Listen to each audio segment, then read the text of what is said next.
You started a professional career as a surfer at 16 years of age. What made you want to become a pro surfer? Good question. I mean, really, it was almost like by default back then. Yeah. You know, becoming a professional surfer for me, and there was no such real thing as a professional surfer. Yeah, really, yeah, as yeah. far as an athlete, a sports person, there just wasn't a professional surfer. So I was at that time in the 70s where surfing was kind of one of those things that were, well, you know, like you're just a surfy, like, bum, Yeah. you know.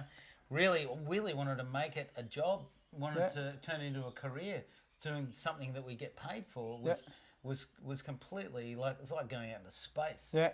Right. So there was amateur and there was just a few professional events around the world, and there was a dream. There was a big dream in a part of the surfing community that really wanted to see this happen. Yeah. And I was one of the lucky guys that slipstreamed the first pioneers of that, and kind of came in behind them and was able to capitalise on that dream in the early part of the 80s, when sport and economy and everything was started sort of to kick on. And I suppose when you first come into it surfing, there was a lot of bikinis, parties and beers. Yeah, my 80s was 70s and 80s. You're talking about a time completely different to now. Yeah. You know, there was no such thing as Instagram Yeah. or Facebook. So no social media. Yeah. The little social media was right in front of you, and that was it. So how would you have gone today with social media? Oh, you would have been caught yourself in a bit of trouble. But, you know, things were pretty free and loose, and it was a lot of fun. You know, definitely a lot of fun. And but you know, we got stuck into doing what we needed to do. We backed up. We did what we wanted to achieve certain things, and goals were started to get set.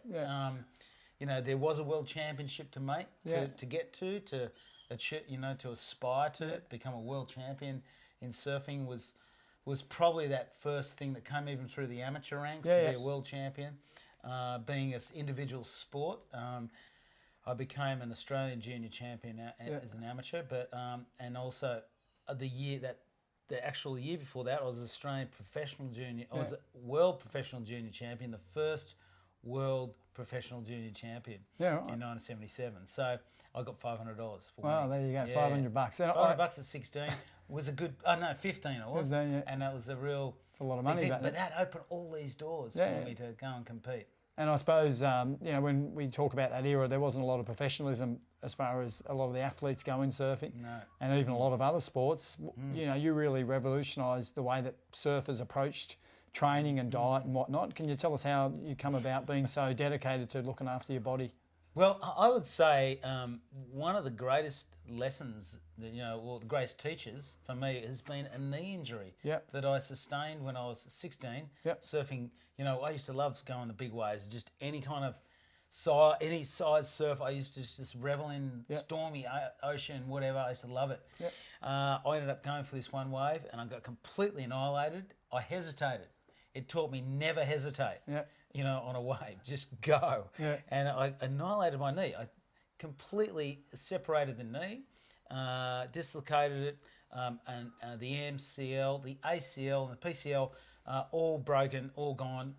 Finally, Dr. Merv Cross, the guru, orthopedic surgeon, 1981, took a hamstring out of the back of my leg there, and then put me a new, replaced the cruciate ligaments. I trained hard, I worked out on it to rehabilitate it, and then I started looking at other sports and seeing what they did to get really good at what they were doing, because there was not really in surfing, you didn't even warm up to go in the water. It was actually uncool. It was so uncool to train or, like, what are you doing at the shore, Tom? That's crazy what you're doing. You say, you're just a wanker. You're just such a wanker. And I've gone, it started feeling good. I started training. I saw that other athletes were spending, track and field athletes, 8 hours a day on the track. You know, tennis players, 8 hours a day on the tennis court. 6 to 8 hours a day working on their craft.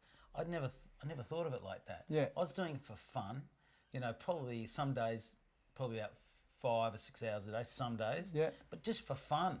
and I got to myself to a really good level, and that was actually really important days. But now to turn it into a job, I had to start to put hours in specific areas where my weaknesses were, and that's what I learnt too. So obviously riding big waves, do you ever get afraid, fear? Yeah, fear's a big. I mean, it's a really important part of survival. If we didn't have fear, then we'd be dead. You know, basically, that's the equation, and so fear has to be sort of looked at and stared right in the face, and I think and really felt. And for me there's two different types of fear basically. There's that type of fear that's all encompassing, that's really there to like say no, prepared or anything. I can't do that. I've got to pull back. Yeah. You know, there's that fear. And there's that fear that actually can sort of push through and push through that just to take a little bit more of a risk. Yeah. And it's those risks, and then you stay safe and you feel safer in that risk, and then you can push yourself a little bit further. Those ones are where you get to great places. Yeah. And I think in yourself, and then you get to know some really kind of cool places out there on the edge of your own envelope. Yeah. You know? And I suppose your training, like how do you train to ride them big waves? What goes into it? You obviously a lot of physical preparation, holding your breath, swimming underwater. Can you give us some examples of what you have to do to prepare yourself for something like riding a 100-foot wave? Well, like you said, I mean, preparation does help that sort of no, I'm not going fear kind of step away a little bit, so you can actually take that risk.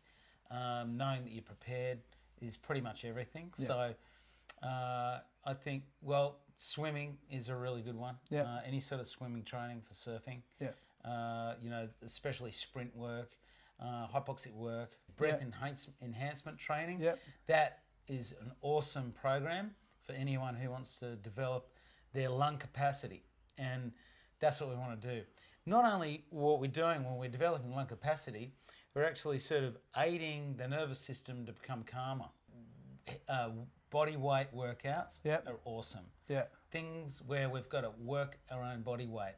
So, and that goes with also working in a pool with specific, weights underneath the pool, running underneath the pool with weights.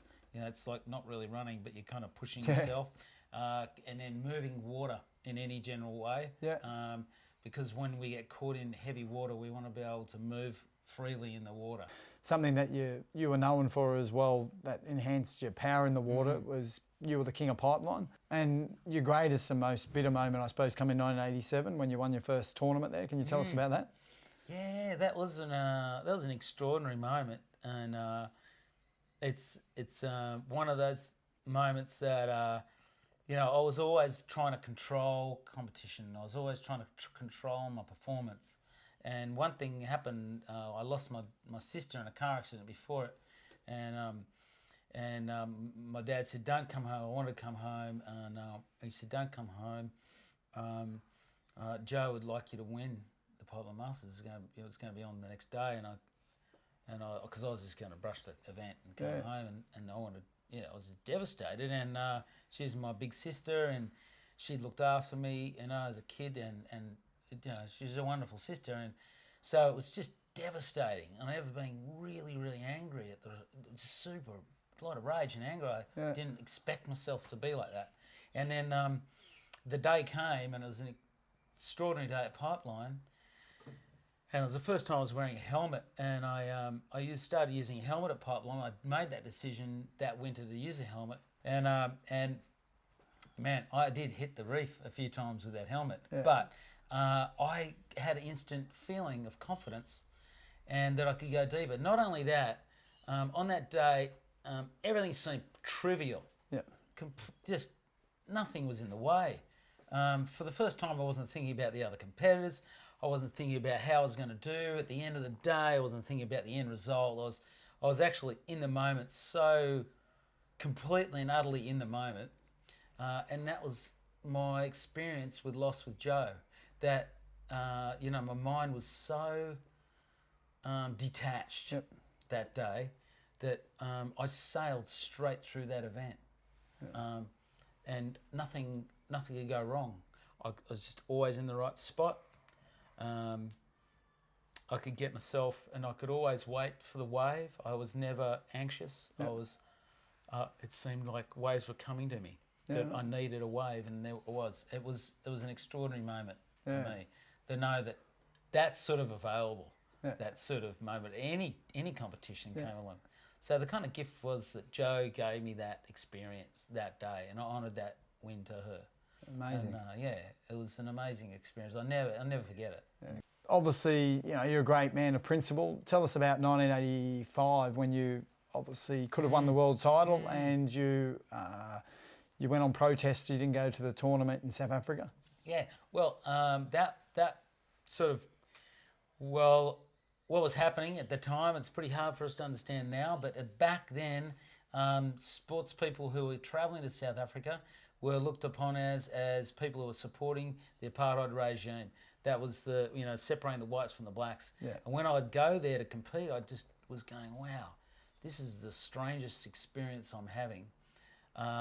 Even though biased and prejudice is happening all around us every day, even I have my own bias and prejudices, but to go there and experience what was going on there, it didn't make sense to me at all. And so when the opportunity came as a two-time world champion and having the focus on me at that time, I could actually make a difference by using that as sort of bring awareness to what, we can make a difference by making a stand. Yeah. So I didn't really tell anyone I was going to do it. I only told my brother, but where it came from was just, I really wanted to bring awareness to it, but I had to sacrifice that event, which is one big event there on the world tour. Amazing sacrifice. Yeah, amazing. All right, mate. Thank you very much for today, mate. Absolutely pleasure. Thanks, mate. Pleasure. Cheers.